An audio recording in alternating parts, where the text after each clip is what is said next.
Welcome back to the Press Box, a presentation of the Dispatch and the Rock Island Argus. Sponsored by Zeglin's TV and Appliance. Love Zeglin's. We have Steve Tappa, Daniel Makarewicz. I'm Marc Nesseler, and our guest bobblehead for the day. We did pretty good with Jimmy Buffett last week. You missed cheeseburgers, by the way. You missed the hat that Stevie had on. We're missing all of our props. I know, we missed props, but, you know, so that's because really we came unprepared and we grabbed the first one that was in the department. That's Thomas Lindauer. So bonus points if you can bring up a connection to Lindauer during the course of high school football talk. And I'll start it by saying that he's a Moline grad, and Moline hosts Rock Island, which, you know, on the heels of last week's lightning delayed weekend, Rock Island I thought looked pretty good.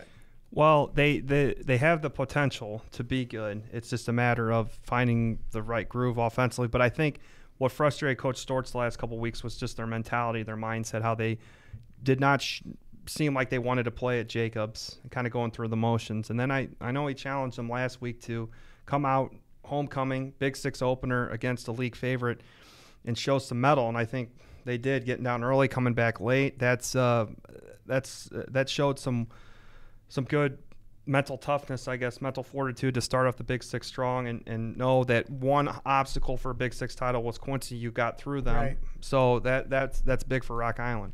Well, you know, Rock Island and Quincy didn't even get started on Friday night. And, and the other two did. Don't get me started on that. Yeah, he sat through that whole thing. Well, we all sat through. I know, yeah, but he sat through a game that didn't even get started. At least mine got to halftime. Mine got to within 7 minutes. 7:30. That just weird. And I swear we could have finished. You know, all they had to do was say those are camera flashes off in the far west. You don't play around with lightning. If you can see it, it's in the area. But it's weird because it's easier to see lightning at night. What happens during the day if it's, you know, in the distance? You may not even be able to see it. I mean, you have to err on the side of caution. But to me, that night was messed up from the beginning. Where you look at all the outlying conferences, they started earlier. Canceled their sophomore games. Yeah. Tried to start early. Now I know DJ Jarvis was at Orion. They didn't start right away, but they finished it. But they did get started, and they did Rock get finished. Ridge, Morrison finished late. Mercer County had to come back, but Geneseo started early at LaSalle Peru. And it still was delayed. But yeah, it's just I felt bad for Quincy coming up. Yeah, no, they did not stay overnight. And talking with Coach Little before the game, I said you should have told them we'll come up if it starts at 5. If not, we're not going to come up at all. Yeah. And he said in hindsight that's probably what they should have done was request it to either start at 5 or push it to Saturday. But it's a tough spot because Rock Island's homecoming. You have a lot of people there for that. Who knows if they could come on Saturday? And they already canceled the parade. That had to be a bad signal right there. Well, the direction I was going, Steve, was the fact that they didn't start, but Moline did and looked decent. UT did and looked decent. They come back the next day, and, you know, UT. I think for UT, and I kind of said it in the paper, and I told some other people too, I go, you know, boy, you're basically playing 3 times in a week Sunday, now. Friday, Saturday. I mean, that's the thing. That's so you know, Kirby was doubting himself, going, you know, or really, you know, kind of saying, boy, these guys weren't ready to play Saturday afternoon. Makes sense. What the heck's the problem? Well, you know, really, I guess that's the excuse. Is you say, well, we got up to play on Sunday. We got up to play on Friday night, and we got up to play on, you know, we were supposed to get up to play on Saturday, and we just didn't have that same. That's got to be tough mentally and physically. Especially for a high school kid. That's what I said. That's got to be. I go, NFL players have trouble going from Sunday to Thursday. Yeah. We always talk about that Thursday game. Yeah. NFL is terrible, right? I mean, that's just how UT played on Saturday. They just didn't have that. I saw the same thing in Moline from Friday to Saturday because you got that hour drive. I mean, it's not like you just, you know, Galesburg wakes up and goes to Van Dyke Field and plays their game. But Moline, you know, Galesburg had a 17-play drive to open the game. Went really fast. Moline then recovered a fumble, scored really fast, looked good with the turnovers on the drive. All of a sudden, the game ends. So, I mean, I think it favors the team that was Should favor the home team. The home team, right? Should favor Especially when it's two teams that are distant. But it's perplexing with Quincy and Rock Island because Quincy probably didn't get home until midnight at and the earliest. Came back and probably within 2 left points. Yeah. So, that's if Quincy would have won that. That would have been amazing considering kind of the circumstances for them to have to, because that's not an easy drive back there, and you're getting back at midnight. That's 2 game days in a row. Yeah. Bang, bang. Yeah, and that's a tough turnaround. But, that it was an interesting. It was Big an Six interesting opener weekend. that nobody probably. I mean, you say hope we don't do it again. First Sunday game. Yeah, ever. And then the Big Six and then fiasco. The first time that I can ever remember with all 3 Big Six teams playing on a Saturday. I know we played Saturday UT's before. played Saturday games before. I can remember. But not all 3 on. Not all 3 on one day. Yes. Yeah. And if one of them, if Rock Island had played at Quincy, I don't think there would have been any problems. Because they would have been farther enough south. They would have been fine. Yeah. All right, so Lindauer, back when he played high school basketball and baseball and golf, but I'm saying that he was adept at making like the half court shots, the long shots. This week, are any of these teams in need of that big play? You know what I'm saying? Rock Island had the Jacobs kid, 62-yarder. Galesburg is capable of doing that. With the big one to Moore. me is Alleman. They got to go to Quincy. Long drive. They should go in with some confidence and momentum, but they're 19-2 against Quincy in the last 21 meetings, and the 2 losses have been at Flynn. They lost last year, and then they lost in 2009. So if Alleman can go down there and win, then that pretty much eliminates Quincy from the Big Six race. Right, and it basically, to me, says, all right, Alleman and Rock Island are the 2 teams that are going to factor into the Big Six race. And Alleman's certainly capable Very of that capable. big play that you're talking about. I mean, on Saturday against UT, they took the kickoff and scored on a short drive, forced UT to punt, scored. But the key, I thought, was after they got up 2 scores, they went right for the jugular. Yeah.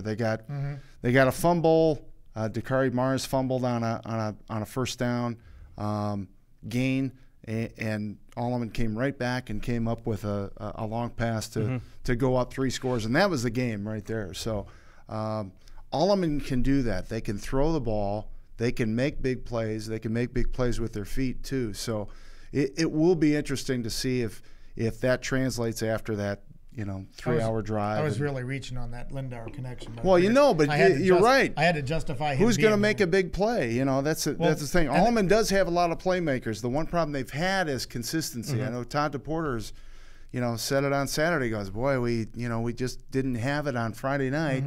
Today we did. We got to put together 48 minutes. I mean, Metamora, they played well 48 minutes. Against Sterling, they had a lull that cost them. So a game that could have big plays, I think, is UT Galesburg. Yeah. You got DeAndre Moore and you've got Dakari Mars. Rushing games in the league. Both teams are going to come right at you. And it could be the fastest game. Perhaps. What's the over-under on passes? UT will maybe. I'd say 15. UT won't. 15? That many? No way. Hey, the way Galesburg threw it on Saturday against. See, now they didn't. I mean, they threw it 10 times. They threw it one time on Friday. So maybe like Saturday's their passing day, Friday's their running day. Could be. Myler and Morin ran the ball 16 times on a 17-play drive. That's amazing. And and I see more of the same of that against UT. And I see Dakari Mars and Austin potentially doing that same thing. The key is going to be turnovers. Yeah. Well, and that was the key with UT on Friday was simply play keep away, and they were doing a great job. Dakari Mars had 22 carries. Alleman had 13 touches in the entire first half. That's crazy. So that's crazy. Let's area. Can we skip Rockridge, Orion? Rockridge, Orion, big one. Orion. That's Orion becomes playoff eligible with the win, but Rockridge has. They've kind of gotten some life back beating BV and beating Morrison. Rivalry game. They had a tough start. And that might pay dividends. It will. Right now. No, it will. When you were challenged with Newman going to Hall, then you kind of I know you're giving Orion a first place vote, I think. Yeah, so they have the best win going to Erie Provincetown. But here it is. Rock Ridge could very easily win. Correct. We have Anawan Wethersfield playing United. Yep. Yeah, and they're both No, 3-1. Anawan, Weathersfield's 3-1, 21-14 loss to Stark County. Right. And then United is 4-0. And this is kind of a litmus test with United because they haven't had to play the kind of tough schedule early on that Anawan, Weathersfield, or Mercer County has done.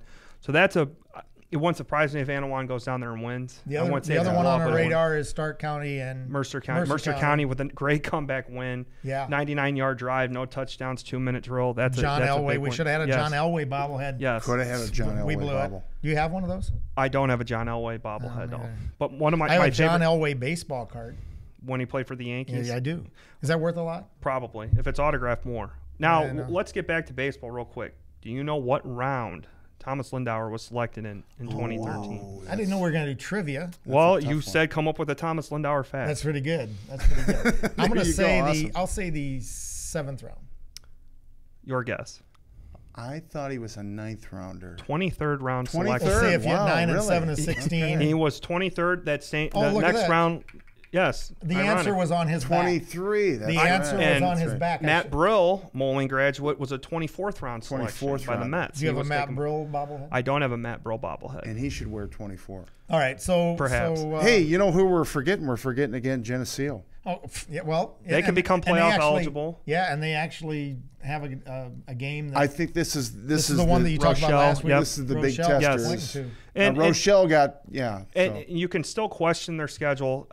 You can take away the conference because that's out of your hands, but they are doing to their opponents what good teams should be doing. Yeah, sure. But we'll find out soon when they're playing Ottawa, when they're playing Sterling. Yeah, and Rochelle, Ottawa's turned out to be better than Rochelle has always played Geneseo tough. I believe Rochelle and Sterling have the most wins against Geneseo of anybody. Right. That they played 26 wins. So they're two biggest rivals right there. So we'll find out a lot by the end of this weekend. We will be past the halfway point. Getting closer to basketball. And closer to basketball, which Thomas Lindauer That's right. played. Yeah, another Thomas Lindauer There fact. you go. Yeah. So thanks for visiting the press box. Thank you, Zeglin Stephen Appliance, for your sponsorship. We have a blast. Who's it going to be next week? We'll actually have to dig into our bobblehead. There'll be something up my sleeve. All right, that sounds good. Sounds good. Thank you.